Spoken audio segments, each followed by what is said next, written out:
Hello, magandang umaga, no? Shoutout lang ako dun sa mga magpapa-shoutout. Kung ano lang yung maano ko mabasa ko kasi ang dami nag-PM.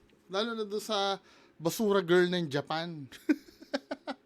So sabi ka rin dito ni Sir Edison Mari Bandalaria, Tito Bungo pa shoutout naman po. August 7 birthday ko. Halos araw-araw ko nanood sa YT mo. Kukulitin na kita. Sabi mo, di ka magagalit. Nabati na kita, hindi mo na ako pwedeng kulitin. Uh-huh. Sino pa ba? Ito, si Sir Alan Saitono Ario. Bungo, good morning pa shoutout here from South Korea. Sobrang init dito, grabe. May ganun. Pabati sa asawa ko na si Ma'am Michelle Ario. Hello, Ma'am Michelle Ario. Ingat palagi. See you soon, darling. Hello, sir. Salamat po. Sino pa ba magpapabati? Wala na? Wala na? Okay, so yun lang muna, ano. Dito muna tayo kay Tito Norms, ha? At mamaya, pilitin ko lahat ng videos na sinend nyo sa akin. Gagawa natin na reaction. Unahin natin to. Kilala nyo si ano? Si Tess FLM Canada. Shout out ano ha? Mil Andaya. Siya yung nagpasa sa akin ito eh. So 3 weeks ago pa to ah. Ngayon lang nalaman. So ito sabi ko, hoy leche ka, di kita pinag-uusapan at higit sa lahat, wala ako atraso sa'yo.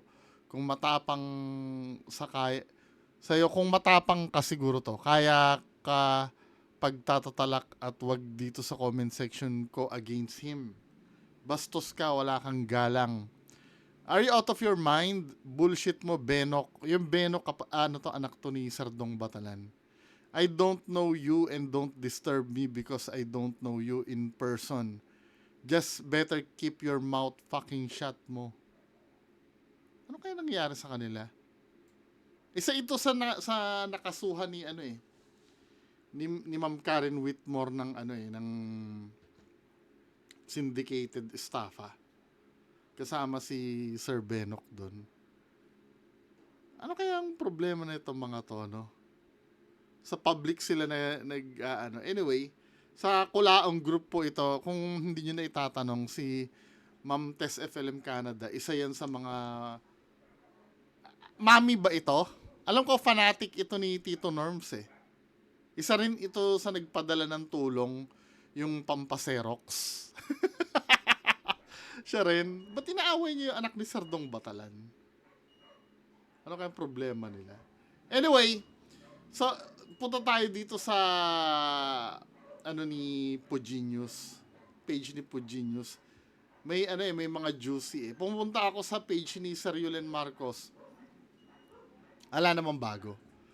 Pero dito tayo kay Puginius. Asa na yung ano ni Puginius? Wait lang ha. Ito to. So, asa Sheraton yung ano. Ito. Mukhang nagbago na. Naisauli na yung ano yung kotse na ginagamit ah. Asa Sheraton na naman ang tropang bodyguard ni Norman Mangusin daw.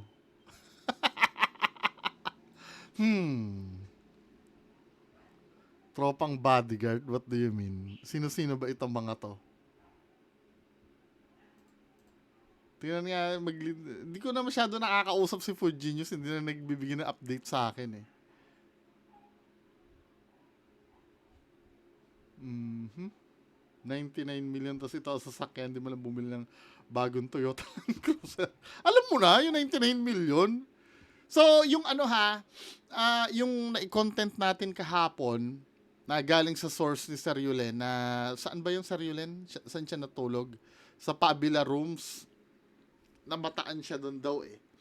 So, bini-verify pa rin hanggang ngayon kung talagang doon siya ano. At don't worry, kapag ka may ano, may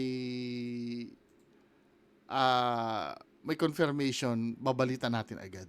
Pero feeling ko sila Food Genius alam na ito eh. Inuunti-unti. Nasa outside the circle na po ako eh.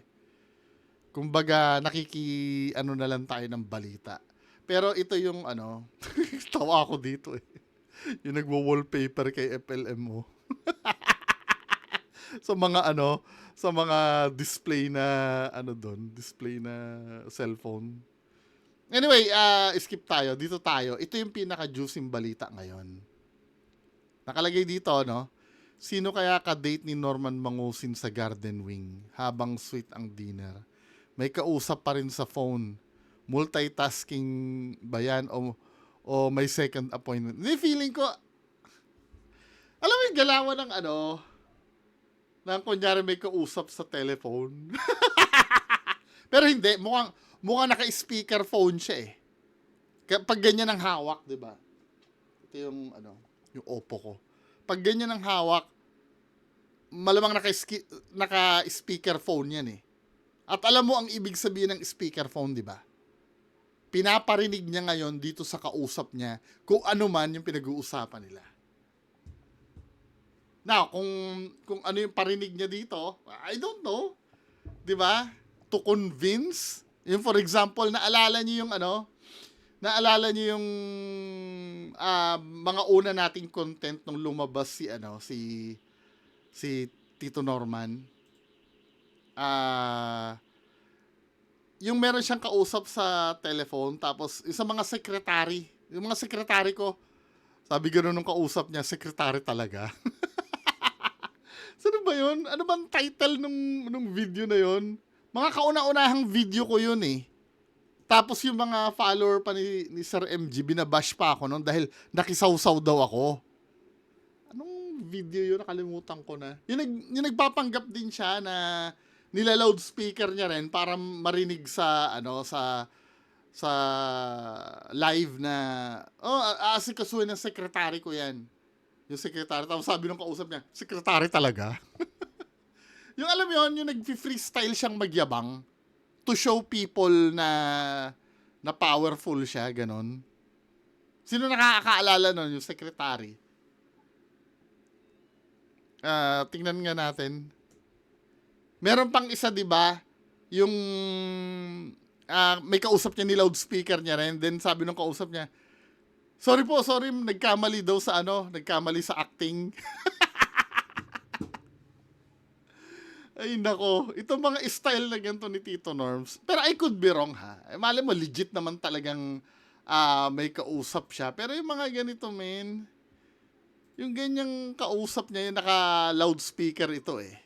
Kung hindi nagpapanggap na may kausap, di ba ang kwento din nila Sir MG? Pag nakausap daw nila sa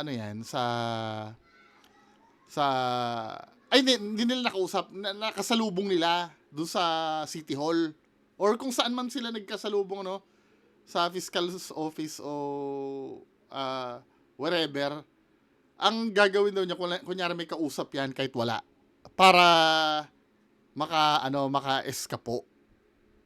Pero ito, dito sa part na to, obviously meron kasi naka-loudspeaker to. Diba? Yung cellphone niya naka-distance. Papa-impress ito dito. Feeling ko lang, no? Papa-impress siya dito sa kausap niya. Then, ito rin yun, no? Same din.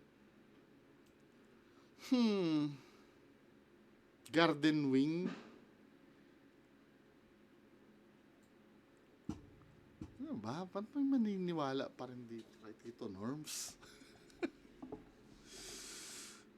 Yan ang isa sa mystery, no?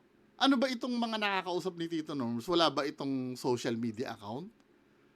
Wala ba itong TV? Para mabalitaan niya kung ano si Tito Norms?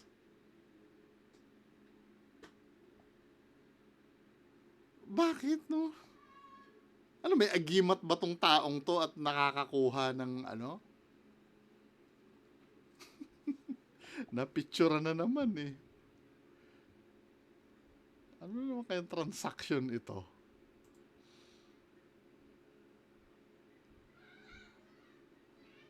Mukhang may racket na naman bago si Boss Sabi ganun nung comment. Ano ba yung garden wing na yan? Hindi ako familiar eh. Saan yan?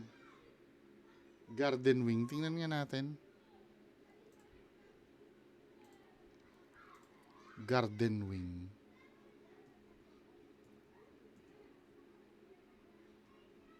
Garden Wing Cafe.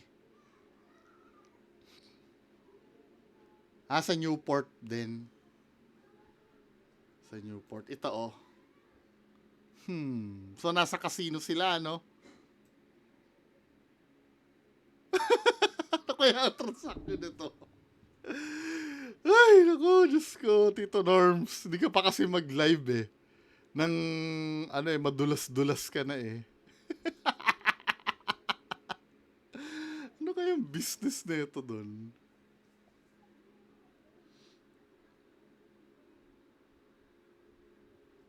Mukhang big time ito ah. Mukhang big time itong kasama ni Tito Norms ah. Tsaka mukhang may pinaparinig talaga. Siguro kausap nito, it's either si Dong Batalan or yung kasabwat niya o kung sino pa man. Or pwede, no? Pwede. Pero hindi ko sinabi, pwede si Sir Alex Sabela. Oy, kamusta ang negosyo natin dyan? Pwede. Lupit talaga eh, no?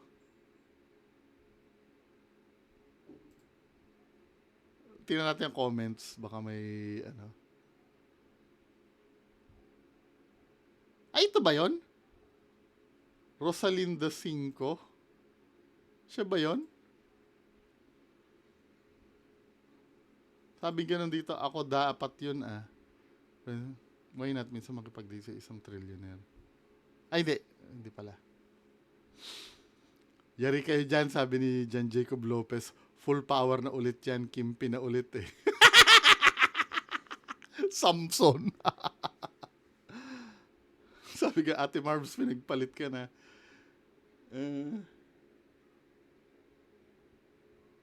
Ano ba? Itong mga taong to, no? Ma'am, wala ka bang social media, ma'am?